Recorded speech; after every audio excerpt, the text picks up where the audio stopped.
Hi, good morning! So, ayun na nga kahapon na udlot yung aking mga luto-luto. So, ngayon lulutuin ko na yung aking pansit. So, eto yung pansit at nilagay ko na yung mga sahog. Lutuin natin yung mga gulay. Ang dami kong nilagay na gulay. Ayan. And, ayan na, pati yung aking camera yung camera ko ano siya. And then, sinabi ko pang gagawin ko is yung dynamite. Ang daming malalaking dynamite. Ay, lalaking sili. Tingnan nyo naman. Kasi ng lalaki, oh. Tingnan nyo. Oh. Kasi nagpahanap talaga ako ng ganito. Kasi yung ganito nilang sili talaga dito, iba. Hindi siya yung pang dynamite sa atin. So, pumunta sila sa Island Pacific, sa Asian store. So, yun, nakakita sila ng ganyan. Dahil laki, grabe. So, ayan, gagawin ko mamayang dynamite. And yung isa is yung kwek-kwek. So, ayan, dahil siyang nag-request ng kwek-kwek, ayan, siyang magbabalat ng itlog ng pugo. And shoutout sa kanya. Shoutout sa kanya. Kanina, ayan, sinurprise pa rin niya ako ng cake with balloons. O, diba? Thank you, ate. May extension ng aking birthday. At dahil mamayang gabi pa ang aking pasok, so, let's do this. O, diba? 3, 2, 1! Ating pansit. Nilagyan ko pa siya ng tahong, Saan yung tahong? Ayan, tahong. O, yan, luto na. Next thing, dynamite and kwek-kwek. Na sila, galing sila sa trabaho. Ayan, at pumasok na yung aking dalawa, si Eunice at JM. So, let's eat. Okay na, kuya. Tingnan nyo naman gano'ng kalaki itech. Oh my God. Oh, tingnan nyo. Paano kayo? Tsaka buti na lang nakabili ako ng wrapper na maninipis. So, ayun. So, gawin na natin ito. Let's go!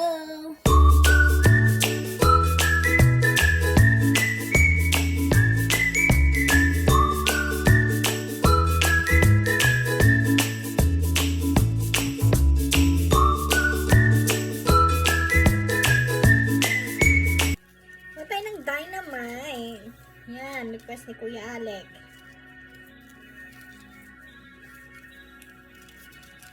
Oh, sarap. Parang ang niya, grabe. Wala akong makitang buto sa loob.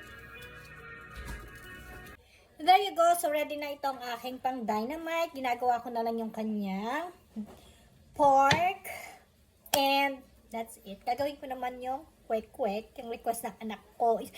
Yung pansit, request ng asawa ko yun. Yung dynamite, request ng anak ko si Alec.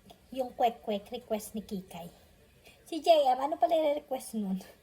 Favorite niya. Wala, kasi ang laging gusto nun naluluto ko, adobo. So, ayan. Ayan, at dahil wala kaming orange na pangkulay. Ano yan? Pink? Dapat dalawa gawin mo, pink and blue. Para tingnan nga natin kung ano. Kaya tingnan natin kung ano. Kung pwede yun. Gusto ko to. I like it. O, diba? So, ayan. Antayin natin hanggang maluto. And yung isa ko, ewan ko, anong ginagawa na dun. Ano? Ano ba yan? May blue. May orange, tsaka pink. Yun, anong klaseng ano yan? Kwek-kwek.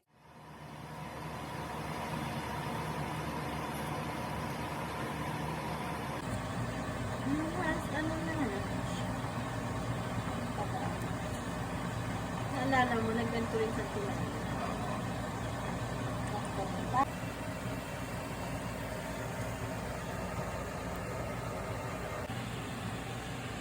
Ito talaga maganda.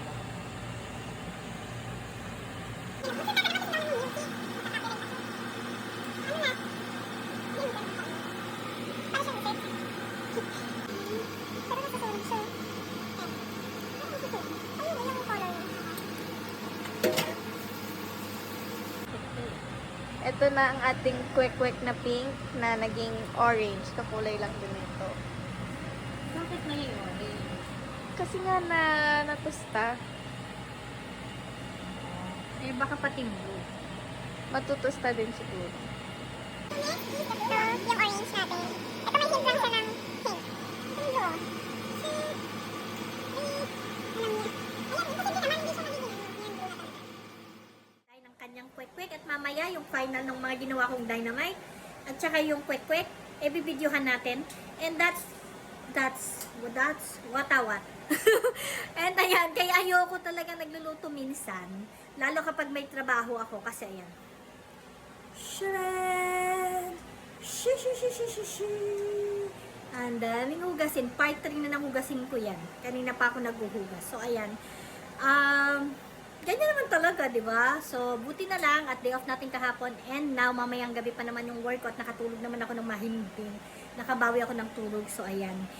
May time talaga akong i-grant ang request nila na ginagawa ko. Kasi na-miss daw nila yung dynamite, quick, ganyan. Ano pa yung next? Coffee jelly, nagawa ko na. Kasi yan yung mga ginagawa natin, yung mga tinitinda ko sa Pilipinas noon. And meron pa, marami pang iba, pero minsan nga nakalimutan ko na yung iba. So, syempre, cheese sticks, mga ganun.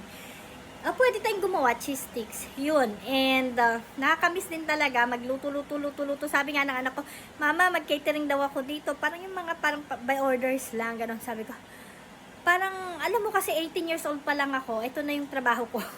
Nagninegosyo, parang si mama ko, banana cue, fishball, ganyan, lahat na ng klase ng luto. And parang sawang-sawa na rin ako. So, mas might as well magtrabaho lang ako. 'Di ba? Tsaka dyan nga nasira ang aking buhay. Dyan nasira ang aking buhay. Sa Pilipinas kasi panay uts. Kaya sa lahat ng mga magsisimula ng negosyo, ang aking payo is wag na wag kayong mag-i-start ng business na umpisa sa utang. Kasi yan, makinig kayo sa expert. Makinig sa expert. Kasi kapag inumpisahan nyo ang loan, tapos mag-start kayo ng business, yun na lang, yun na yung kikitain nyo. Yung kinikita nyo, binabayad nyo na lang siya ng binabayad na interest. Lalo pag sa mga tao, sa mga 5-6, wag na wag kayong uutang, please. Yan ang pinaka-advice sa mga nagninegosyo. Kasi, hindi maganda. So, doon na pupunta lahat ng kita nyo. Hindi na mag-grow yung business nyo. Kasi may time na ganun yung nangyari sa akin. So, hanggang sa wala na. Iikot na lang yung life nyo sa utang. Samantalang dati, wala ka dapat na alalahanin, diba? Tapos nagnegosyo ka, umutang ka, tapos utang ka na ng utang, wala na. So, hindi siya maganda. So, ayun lang. Tayo lang yun dahil syempre, ako ay dumanas sa ganyan. So, ngayon, sabi ko sa anak ko, magtatrabaho na lang ako. And pwede siguro, parang yung gumagawa kami ng Dubai, ganyan, tas i-resell namin siya. Mga gawa-gawa na balik puhunan, tas may konting kita, pwede yun. Pero yung pag magtatayo ka siguro ng business, siguro in time. Ako, gusto ko pa rin mag-business. Pero yun nga, gusto ko mag-business na talagang galing sa savings ko, ganun. Hindi galing sa loan. Hindi first galing sa loan. Kasi kapag nag-loan ka talaga, babayad ka na lang ng babayad, tapos nag-utang na naman, puhunan na naman. Hindi na matatapos. So, kailangan pag nagnegosyo ka, meron ka talagang sariling savings na ilalabas na sarili mong kapital. Ganun yun. Okay? Kaya pag maganda na ang buhay mo, kung maganda ang buhay mo at wala kang utang ngayon, pero nag-iisip ka ng dagdag income, tapos may mag-aalok sa'yo na, unang panimula, may mga pautang na ganyan eh. Magsasabi na, mangutang ka, magandang unang kapital, ganyan. Tapos ikaw naman may hinganyo. Tapos, ay nako, wag na. Huwag mo na sirain ang buhay mo. That's it. And ito na yung kwek-kwek. OMG, ngayon lang ako nakakita ng kwek-kwek na kulay blue. Actually, itong isa kulay pink pero naging parang orange na rin siya dahil na na tostado. And ito talaga yung kulay ng kwek-kwek. And ito nakakuha kasi ng food color yung anak ko na blue and pink. O di ba ang galing? O ayan siya. O yan talaga yung partner ko. Ito yung partner in crime ko sa kainan. May partner in crime pagdating sa kainan. Ayan. Di ba? Di ba na? Oo. Ayan, pagdating sa pagkain talaga, hindi kami magtitipid and partner talaga kami. So, ayan, hanggang sa muli!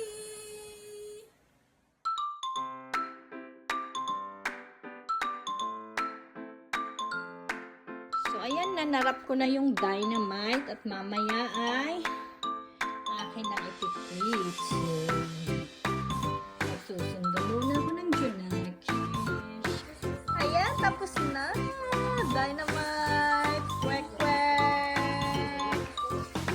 pansit. And ayan na si Inday, kakain na.